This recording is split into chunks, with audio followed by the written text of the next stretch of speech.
Hello there, and welcome to the July 2024 edition of the Manitowoc Ice Monthly Spotlight. My name is Jason MacDonald, Technical Service Trainer here at Manitowoc Ice. Today we're going to talk about the Indigo Next QuiteQube refrigeration system.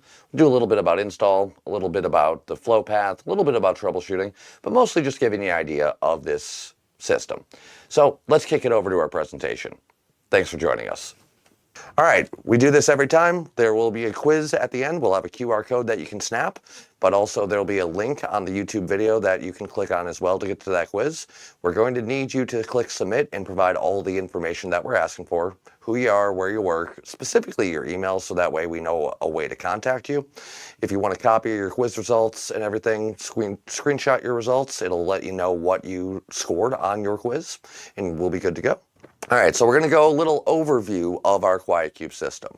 So we only offer two sizes, the 22-inch ice beverage version of the machine and a 30-inch wide QuiteQube option. Now that 30-inch, you can either have one evaporator or two evaporators in there.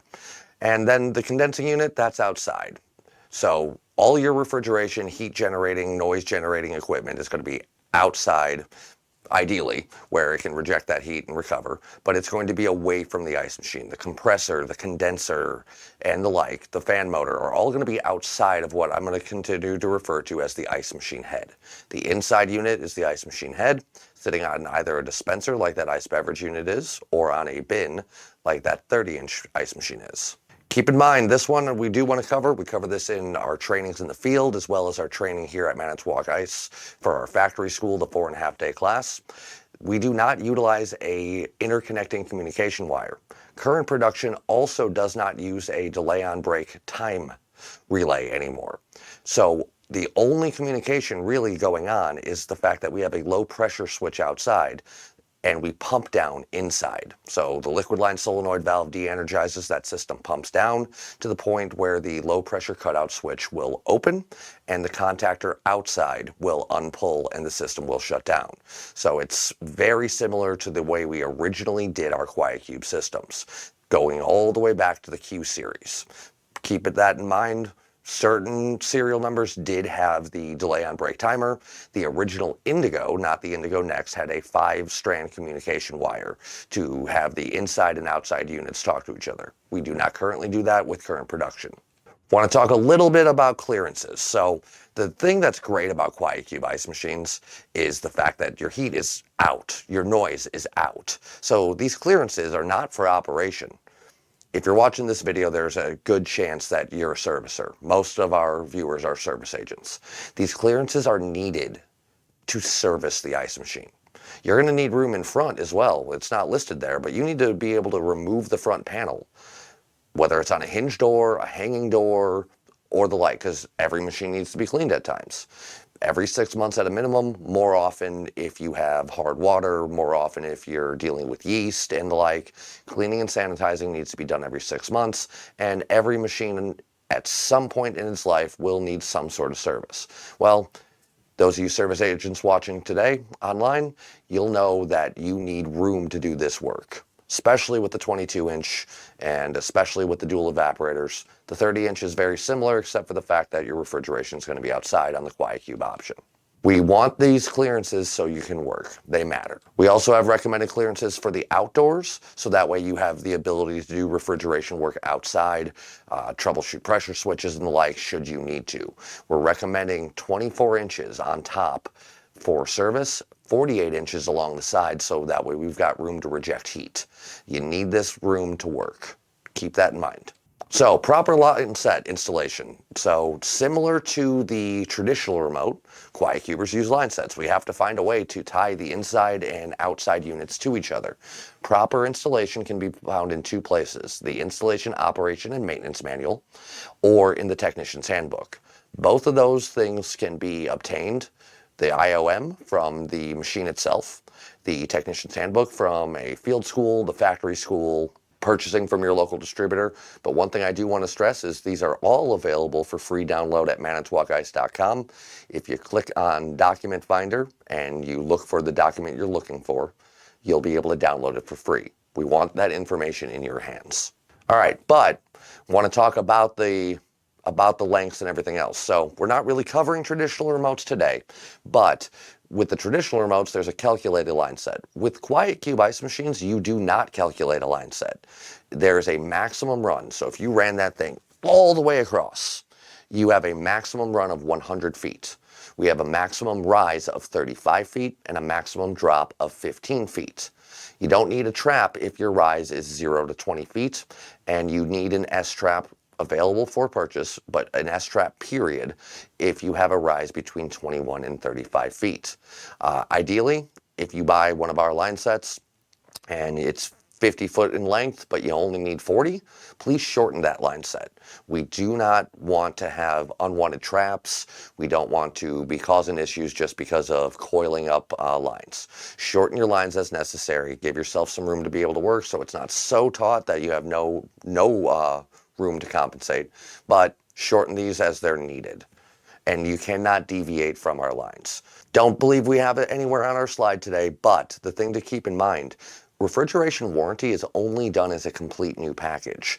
So that means a new ice machine head, a new line set, and a new remote condensing unit. If any one of those things is pre-existing, it would void the refrigeration warranty. We don't know what was being replaced in the field or why. This ensures that the new system is going to work as it was designed and as it was tested. So, when you're going to install this line set, you're going to keep those valves in back closed, front seated. And whenever we're doing this work, you want to wet wrap with some wet rags around there, and you're going to purge with nitrogen while brazing. This is a thing that I stress all the time whenever I'm in front of a class, either virtually with our spotlight or sitting in the Tom Decker Memorial Training Center here at Manitowoc Ice for the factory school. You purge with nitrogen while we're brazing. That's going to prevent any sort of contamination as we go through. All right, before cutting caps off the lines, release the dry nitrogen. Keep in mind, the charge on this machine is in the ice machine head, the IMH, the ice machine head. We send out the condensing unit with nitrogen to prevent any contamination in the system. So you're going to connect your line sets and you're going to purge with nitrogen while you're brazing here. See the red circles there? That's going to tell you where you're going to be connecting the lines on the condensing unit side. All right, you've now connected your lines. Well, we need to be sure that everything's holding. So you're going to pressurize this system to 150 psi nitrogen and verify that it can hold. And then you're going to pull a vacuum on those lines and get that nitrogen out of there. Pull down to 500 microns or less. Please follow the instructions in the installation, operation, and maintenance manual. 500 microns, and let that pump continue running in accordance with your procedure. Once we're there, we're going to open our valves. You don't need to add refrigerant to the line set for any lines 0 to 50 feet. Ideally 0 doesn't make sense, I understand that. But line sets up to 50 feet, you do not need any additional charge on these systems. The receiver in the ice machine head is holding the charge. So once everything goes on, you'll turn the machine on. That will allow refrigerant to get moving once we open up the liquid line solenoid valve and harvest valves. It'll get through the system. So no additional charge. If you have line sets greater than 50 feet, refer to your tech literature for what the additional charge is supposed to be. All right, but that was install. Let's talk about the refrigeration system itself. So charge information, which we were just talking about, is always based on the ice machine head. We use the same condensing unit for multiple ice machine heads. So if you're outside looking at the tag, you're not going to see how much the charge is going to be. Where you will find that is in your handy technician's handbook. It's going to tell you for this ice machine head with this condenser, it's this much refrigerant, the type, and how many pounds. And you'll see there on both of those columns, it's going to say 0 to 50 feet is X amount of charge, and 51 to 100 feet is Y amount of charge. Charge accordingly, and you'll be good to go. All right, in our freeze cycle, so sticking with Indigo Next here. We've talked about thermistors before. You've heard about it before. We're not going to get into the operation troubleshooting of a thermistor, but we are going to talk about what they're measuring on this system. The compressor is outside. So what we're going to check on T1 and T2 is the temperature entering and leaving the receiver on the ice machine head. Imagine how long the wire would have to be to get a thermistor outside to the condensing unit. So you're not going to know the compressor discharge line temperature on this machine. If it's a single circuit evaporator like the one that we're showing on the screen, single circuit means one evaporator, one expansion valve, and one harvest valve. T3 is going to measure the inlet of your evaporator, and T4 will measure the outlet of your evaporator. If you have a dual circuit, whether that's top and bottom or left and right, for the dual evaporator machines, we would be measuring the outlet of each circuit. So outlet of the bottom circuit, outlet of the top circuit, outlet of the left circuit, outlet of the right circuit. Here we're just showing you what you're going to see with your accumulator and your compressor there during your freeze cycle. We've got an orifice inside that accumulator for oil return, and the head pressure control valve. I know a couple of years ago or last year we have done a headmaster troubleshooting portion, but the purpose of this is to regulate your head pressure during freeze and then to ensure that we bypass the condenser during harvest to send all that heat downstairs. That's what we're looking for. So you'll see the non-bypass, what we're doing is we're letting warm liquid go to the receiver, and then when we bypass, what we're doing is we're going to not send that gas to the condenser to flash back to a liquid, and we're going to send it downstairs to maintain that heat that we're going to need for harvest. Didn't cover it yet, so I'll cover it now. CVD stands for cool vapor defrost. So you'll notice I've been using the word harvest valve when I'm talking about a valve that a lot of people call a hot gas valve. Same principle, we're still sending heat to the plate, just a different type of heat. All right, in our harvest cycle, so what you're gonna see up there at the top, you've got your headmaster right by your condenser. So that discharge gas, it's going to bypass that condenser. So that headmaster on a QuiteQube system, it serves a second purpose. Its second purpose is to ensure that all that available heat outside makes its way inside. But I just said cool vapor, so am I contradicting myself right now? Not exactly, because what we're doing is we're going to send that sensible heat from the compressor to the receiver to boil off that refrigerant and create vapor. That vapor will then rush through the harvest valve and bypass the expansion valve, and we will send cool vapor through the evaporator to start melting the back of that sheet of ice. What we're looking to do is get that evaporator above freezing so we can melt and use our wonderful nickel-plated evaporator and its slanted partitions to allow gravity to take effect once that ice starts to slide forward. So, different style of heat, but it's still the same principle overall. We're making ice, and then we're going to reverse the refrigeration and send heat to the plate to melt it a little bit to allow it to start sliding forward. And here you'll see what's going on with that accumulator during harvest. So we're transferring heat from the ice into the refrigerant and sending it back upstairs. So you may see a nice frosty bit on your accumulator and your compressor if it's cold enough outside. This is normal. Sub-freezing vapor temperature causing frosty compressor during harvest or the beginning of your freeze cycle. Manitowoc Ice is located in Manitowoc, Wisconsin, so we get cold. This you can see all from October until sometimes early May, depending on how cold of a winter we have. This is normal. You don't need to worry. If the machine is making and dropping ice, at that point, just let the machine make and drop ice. Let's try to figure out why we were there, refer to some of our other trainings that we've had out there, if a machine is shutting down intermittently or a different issue. But if you were there to clean the machine and you're a good tech, you want to go look at everything, see that everything's working, and you see this, and the machine has made 2 batches of ice after you clean that machine, and you're on your 3rd and you see this, don't need to freak out. Everything's working. Let the machine continue to run. Do not gauge up. Do not pass go. We're going to be okay. All right, so how to test that harvest pressure valve, that headmaster, during harvest. So again, I did kind of cover this earlier, but it serves a second purpose. We need to bypass that condenser during harvest completely. So 30 seconds into your harvest, give those valves, those harvest valves downstairs a chance to do what they're doing. You're going to grab on both sides of that valve. It should feel the same, letting you know that you're bypassing your condenser. If one side's noticeably colder than the other, hey, we're sending that discharge gas to the condenser. It's going to flash back to a liquid. We're going to be sending liquid downstairs when we're trying to boil liquid and create vapor. So 2 purposes. Not so much true in the traditional remote. It's just there to maintain the heat that we need for harvest. But on a QuiteQube ice machine like the ones we're talking about today, this is very necessary. So it needs to maintain head pressure in freeze, and then it needs to fully bypass and send all that heat downstairs during harvest.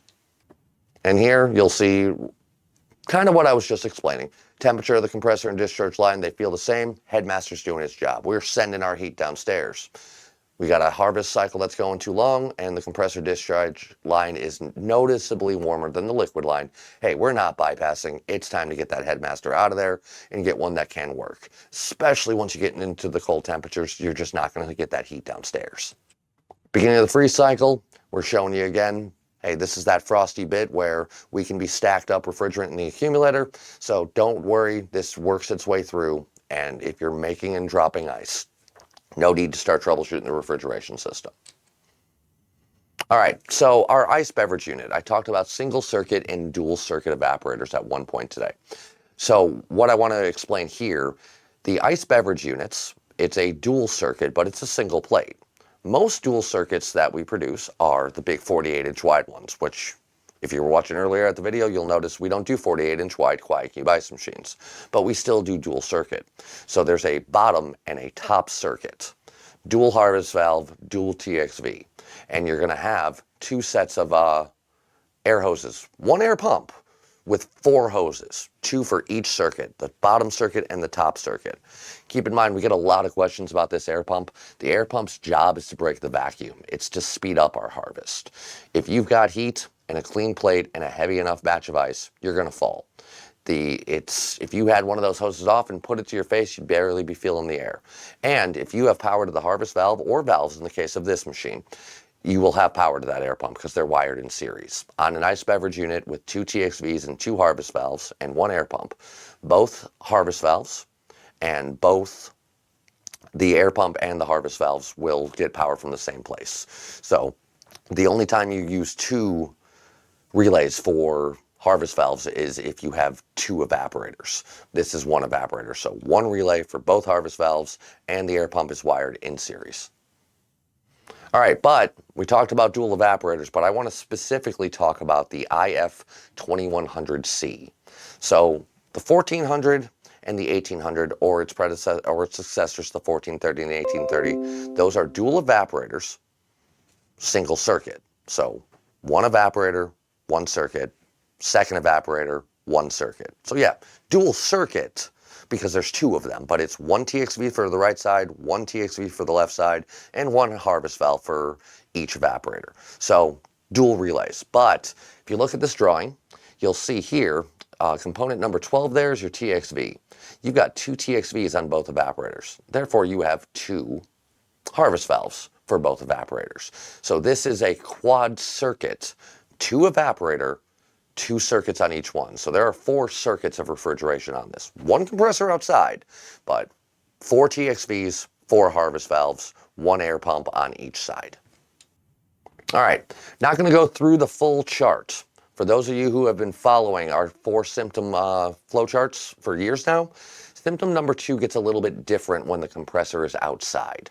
You have to do things with the harvest valves differently. So the machine behind me actually isn't a QuiteQuber, it's an air-cooled ice machine. So if I was going through my symptom 2 flow chart on this machine, 5 minutes into my freeze cycle, what I'd end up doing is I'd grab the inlet side of the harvest valve and feel, is it really hot? Too hot to handle. That would tell me, hey, my discharge gas from my compressor is going through there instead of going to the condenser to flash back to a liquid. Well, that's not going to work because I said cool vapor to frost.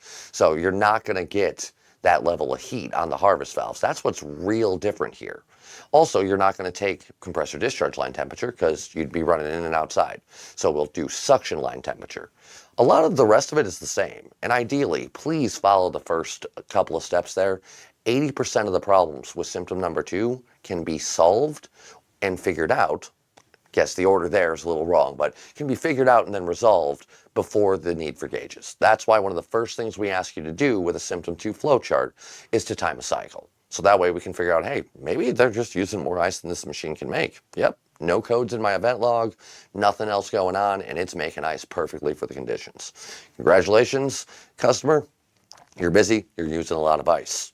If it's running 24/7 and not keeping up, that's just because you're really busy. If there's anything else going on, you're going to want to check into those things.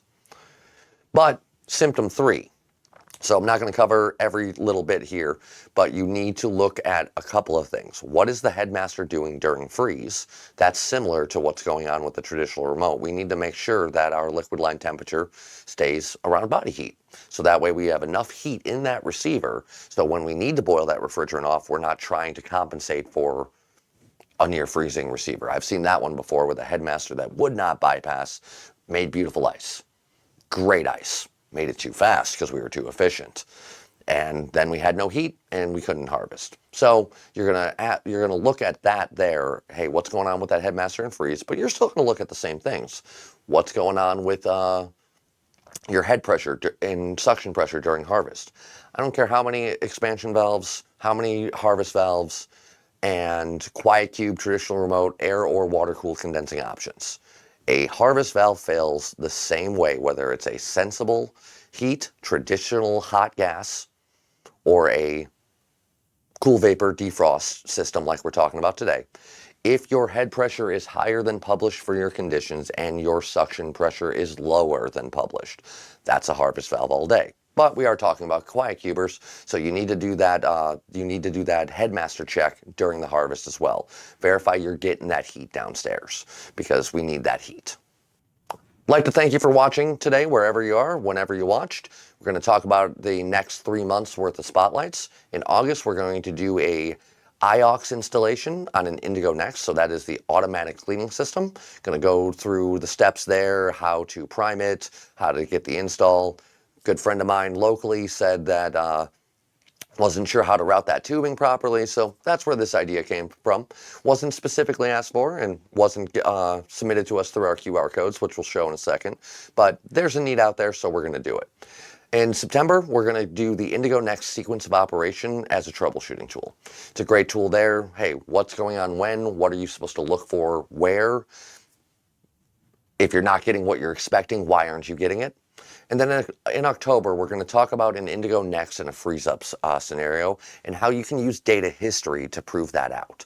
So without giving away too much, I'm going to tell you Indigo Next shouldn't freeze up. But if it does, we're going to tell you how to find out what's happening to you and why data history is going to be your best friend there.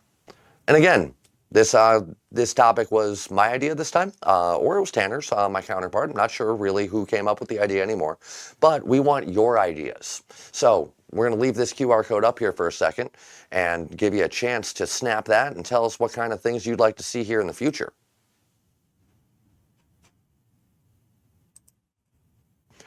Seminar quiz, we're about to have that QR code for you. Remember, if you want to get a copy of this presentation in PDF format and a certificate of completion, you're going to need to click submit and provide the information that we ask of you. There's going to be questions about what was talked about on the presentation today, but also things like who are you, where do you work, and what's your email address, because that's going to be our way to contact you should we need to.